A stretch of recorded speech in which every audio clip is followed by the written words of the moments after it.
ටිකිරි ලියා. හරිද? දැන් ඕකේ ටිකිරි කියලා 3 පාරක් තිබුණ එක හොඳයි. දැන් ටිකිරි කියලා 10 පාරක් 20 පාරක් තිබුණා. අපි හවස් වෙනකම් ඔක කියන්න බෑ. අපිට විනාඩි 10යි තියෙන්නේ මෙතන. හරිද? හරි. දෙවෙනි එක ගමු. කමන්නේ. ඒක කමන්නේ. මොකද්ද දෙවෙනි? කලෙත් අරන් ලිඳට ගියා.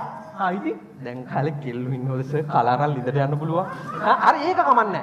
ඒක පොට ප්‍රැක්ටිකල් එක කමන්නේ. ඔන්න එනෝ සීන් එකට. ඔන්න එනෝ සීන් එකට. ලිඳ වට කර කබර ගෝයා.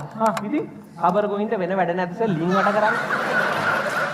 ඔන්න දැන් බටයක් පයිප් යන්න කමන්නේ වට කරන්න පුළුවන්.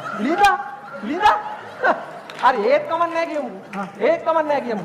ඔන්න දැන් එනෝ සීන් එකට. හවුද දැන් එනෝ. කකුල කාපි දියබරියා. සර් දියබරියුන්ට වෙන වැඩ නැද්ද? කබර ගෝයේ ලිඳක් වට කරන් ඉන්නකොට ඇවිල්ලා අරගේ කකුල ගන්න. ඕකේ ලිඳට ගියේ නැහැ. ඕකේ ලිඳට ගියේ නැහැ.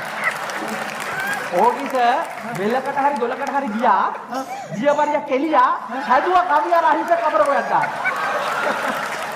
ඕ තමයි කෙප්ප ඉරිල් කිව්වොත් සින්දු තමයි තියෙන්නේ. තව එකක් කියන්නද? නෑ. අර කවුද මගේ බෝලේ පෙරලා හිටියේ? නෑ. ඒක බොරුවක් හරි. එහෙමයි. කොහොම නෙවෙයි ඉතින් මෙතන නළුවේ තොරනකොට ඊට වඩා පොඩ්ඩක් ප්‍රැක්ටිකල් වෙන්න ඕනේ. හරිද? මට ප්‍රැක්ටිකල් නේ. ආයගම. හරි. මට තමසේ මෙතන මේ මොකක් හරි විද්‍යාවක් නිකන් මේ නිරූපණය කරලා පෙන්නනවා.